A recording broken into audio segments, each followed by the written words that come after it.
Once, a long, long time ago, in the country of Haran, there lived a young man named Lot. Lot lived with his large extended family, with his mother and father and his brothers and sisters and his cousins and his aunts and his uncles, including his uncle Abraham. Now, his family were sheep herders, and they owned thousands of sheep. And there were dozens of people in the clan. And the family was always moving so that they could find fresh pasture for the sheep. And so they lived in tents, so they could move every few days and find new pasture. Anthropologists call them pastoralists. Now, Lot had a brother. I'm going to name him Little. Lot and Little. And Lot and Little grew up together with all their brothers and sisters and cousins. And, they assumed that they would just live all their lives together. But one day, Lot came to Little and he said, "Did you hear about our Uncle Abraham?" He said that God told him to leave this country and to leave his kindred and to leave his father's house and to go to a place that God was going to show him. So he's going to leave us. He's going to take all his flocks and herds, men servants and maid servants, and he's going to go far, far away. And we may never see him again. Now, Abraham was the boy's uncle. He was the brother to their father. And Abraham and Sarah didn't have any children of their own, so their nephews were like their own children. And when you grow up in a great big extended family like this, your aunts and your uncles are almost like your parents. So Lot and Little were very close to Abraham and Sarah. So this was big news, of course, to Lot and Little, that their aunt and uncle were going to go far, far away. So Little said to his brother, "I don't think that's a very good idea. I would never leave this land. I would never leave my family." But Lot said, well, Uncle Abraham said that God would bless him and God would make his name great. And Little said, more likely he'll just starve in the desert. But Lot said, "You know something? I think I'll go with him."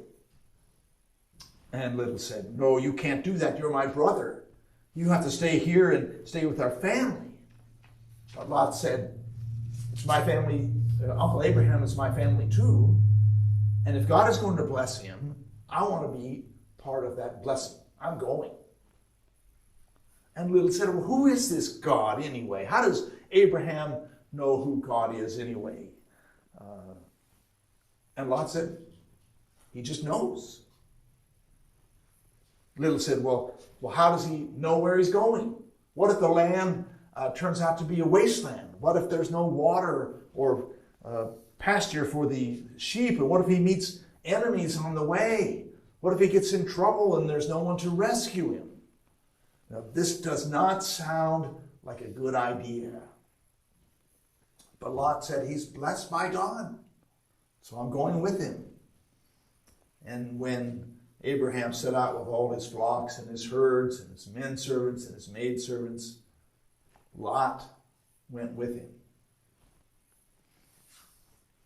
Well, that's my idea of what it was like when Lot found out that Abraham had been called by God to go to another land.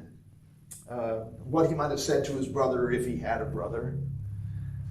The Bible says that God spoke to Abraham directly and said, "Go from your country and your kindred and your father's house to a land that I will show you, and I will make of you a great nation, and I will bless you, and you will be a blessing to all the families of the earth."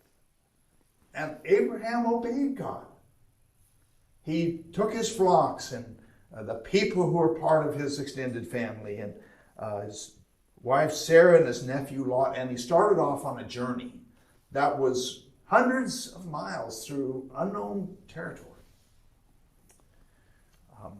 To us, that might seem foolish, but you have to remember that these people were pastoralists. They were used to traveling with their flocks and herds. They lived in tents, so this was normal to them. What wasn't normal was going so far away. Normally they would travel in a pattern so that they would have fresh pastures, but it would be like a circle. So they would come back to each pasture at different times of the year. But Abraham was going to a land far, far away. And he was leaving his family, his land, and his security. He was taking a risk. Now, they couldn't travel quickly. You can't travel fast if you have to take care of the lambs and the kids and make sure the families are okay. Abraham had maybe 1,000 sheep and goats and maybe several dozen people with him. So they had to travel slowly, a few miles each day.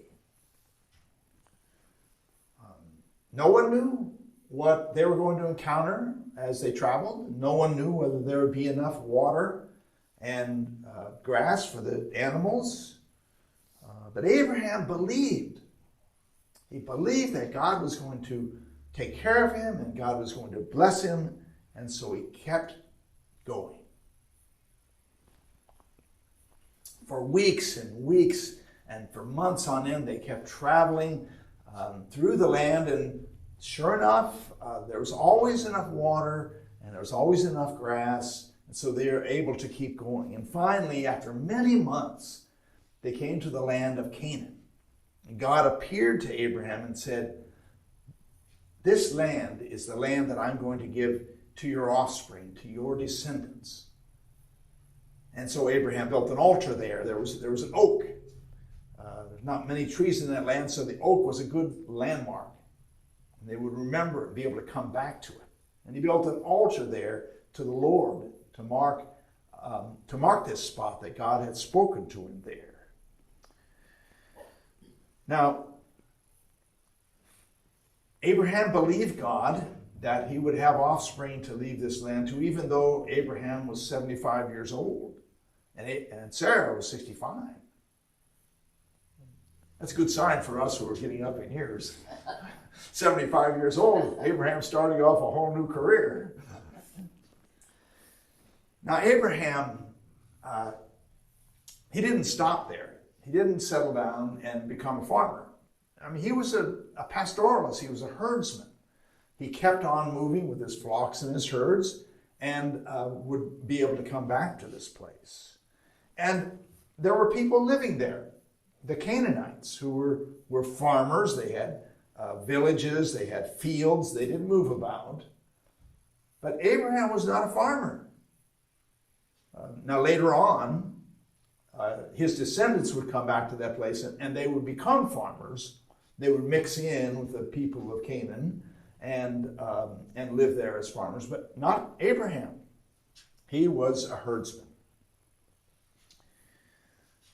Now, Abraham is what we call a change agent.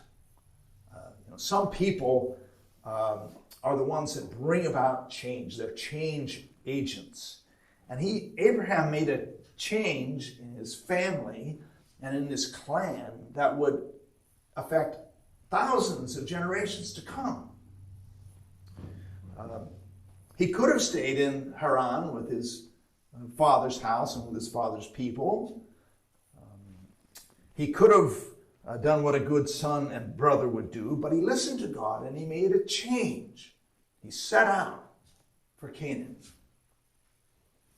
And I think we all know that there's a tendency for human beings to resist change. It's called inertia. We want to keep on doing the things we've been doing. It's hard to break out of our patterns and to make a real change in our life. If you've ever tried to stop smoking or stop drinking, you know how hard it is to make a real change. But sometimes God asks us to change. I remember the last time Katie and I moved.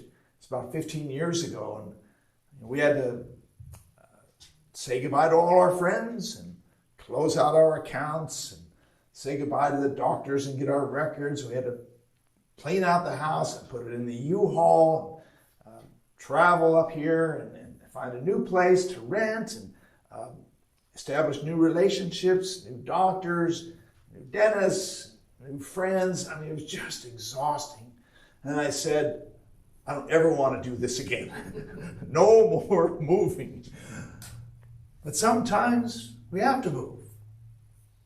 Sometimes God calls us to move. And God called Abraham and said, go from your country and your kindred and your father's house to a land that I will show you. It's hard changing. Sometimes change is forced upon us. Sometimes society changes around us and we have to cope with changes.